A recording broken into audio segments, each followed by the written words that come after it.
রণক্ষেত্রের চেহারা কিন্তু নিয়েছে আর.জি. কর মেডিকেল কলেজের সামনে। প্রথমে মহিলার হাতে লেগেছে, তারপর টিয়ার গ্যাস ছুড়েছে। ওখানে আমরা শান্তিপূর্ণভাবে যাচ্ছিলাম। এই জায়গা হঠাৎ করে পুরো খালি করে দেওয়া হলো। এইদিকে সামনে দিকে কাঁদানে গেছে সেল মেরে। এখন বাজে রাত্রি 12:45।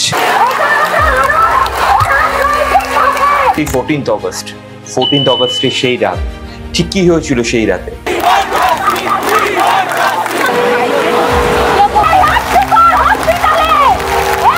এইরকম টাইপের ভিড় কিন্তু আপনারা কলকাতা শহরে দেখতে পাবেন দুর্গাপুজোর সময়। এই মুহূর্তে দাঁড়িয়েও এর আগের ফুটেজগুলো আপনারা দেখেছেন।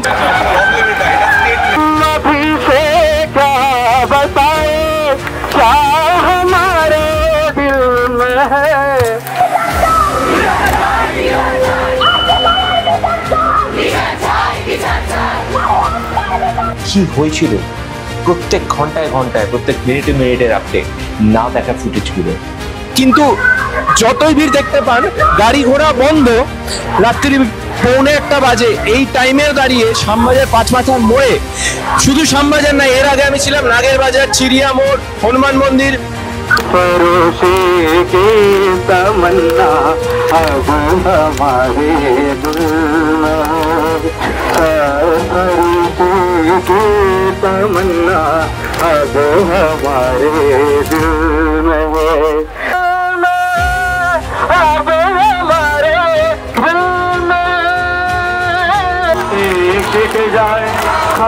মানুষ কিন্তু কোনো রাজনৈতিক দলের ডাকে বেরোয়নি, সাধারণ মানুষ কিন্তু হৃদয়ের ডাকে, নিজের অন্তরের ডাকে বেরিয়েছিল।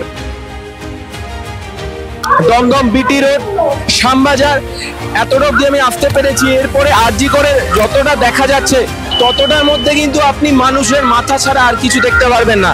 এটা কোনো রাজনৈতিক দলের কোনো ব্রিগেড সমাবেশ না, কোনো ভোটের প্রচার না। এটা স্বতঃস্ফূর্ত, সুস্থ, শুভবুদ্ধি সম্পন্ন মানুষ। এমনকি এই বাচ্চাটিরও, এই তোমার নাম বলো?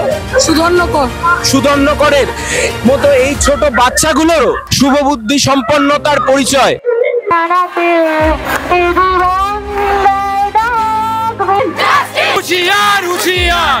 রণক্ষেত্রের চেহারা কিন্তু নিয়েছে আর.জি. কর মেডিকেল কলেজের সামনে। শান্তিপূর্ণ মিছিলে টিয়ার গ্যাস, কাঁদানে গেছে, সেল ফাটানো হয়েছে। আপনারা দেখতে পাচ্ছেন রণক্ষেত্রের চেহারা নিয়েছে। এখান থেকে যেতে রাজি নয় এখনো মানুষ। প্রথমে মহিলার হাতে লেগেছে, তারপর টিয়ার গ্যাস ছুড়েছে। ওখানে আমরা শান্তিপূর্ণভাবে যাচ্ছিলাম।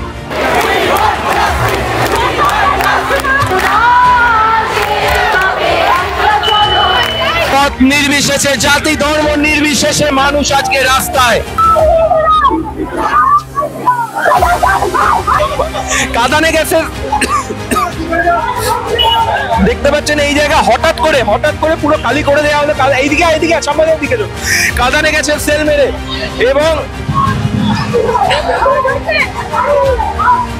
এবং মানুষ এখানে কথা বলে তো দূর, এখানে দাঁড়াতে পারছে না। এখনো মরে যায়নি মানুষ, এখনো শেষ হয়ে যায়নি। টিয়ার গ্যাস খেয়ে, লাঠি খেয়েও মানুষ আন্দোলন করতে পারে। তখনও শ্যামবাজার মোড়ের দিকে যারা ছিলেন সেই মানুষগুলো কেউ জানেন না যে আর.জি. কর মেডিকেল কলেজের ভেতর কি হচ্ছে। সেখানে যে পরবর্তীকালে জানা গেছে যে সেখানে ভাঙচুর হয়েছে, কি হয়েছে তখনও কেউ জানে থেকেছে। ইতিহাস বারবার সাক্ষী থেকেছে, সাধারণ মানুষ যখন নির্ভয়ে বাড়ি থেকে বেরিয়েছে, রাতের ঘুম ছেড়ে যখন সাধারণ মানুষ বাড়ি থেকে বেরিয়েছে, রাস্তায় নেমেছে, তখন কিন্তু তাদের জাস্টিস থেকে কেউ আটকাতে পারেনি। পুলিশের গাড়ি পেছু মারছে, পুলিশের গাড়ি পেছু মারতে বাধ্য হচ্ছে। স্বতঃস্ফূর্ত জনতার আন্দোলন।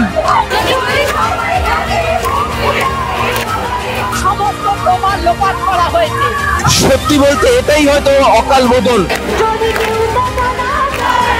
স্বাধীনতা দিবসের রাতে সারা শহর জুড়ে এই আন্দোলন।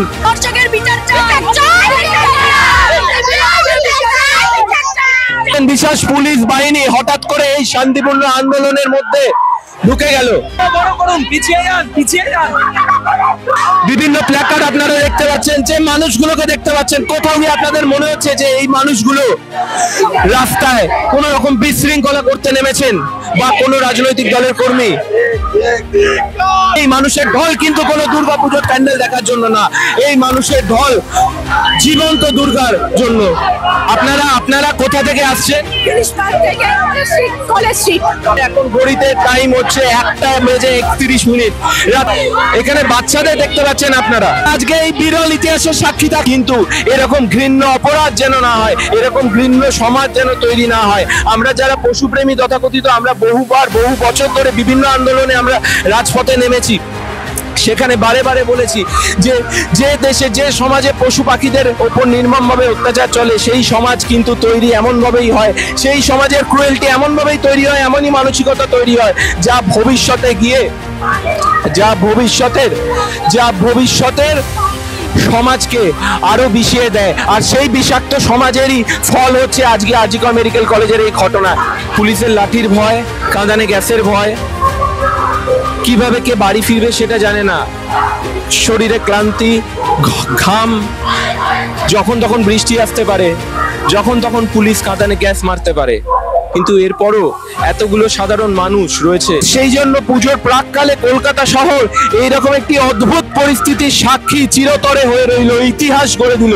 5 মাথার মোড়ে এই মানববন্ধন নেতাজি সুভাষচন্দ্র বোসের পাদদেশে। আজকের এই শহর কলকাতার কিন্তু সত্যিই অচেনা।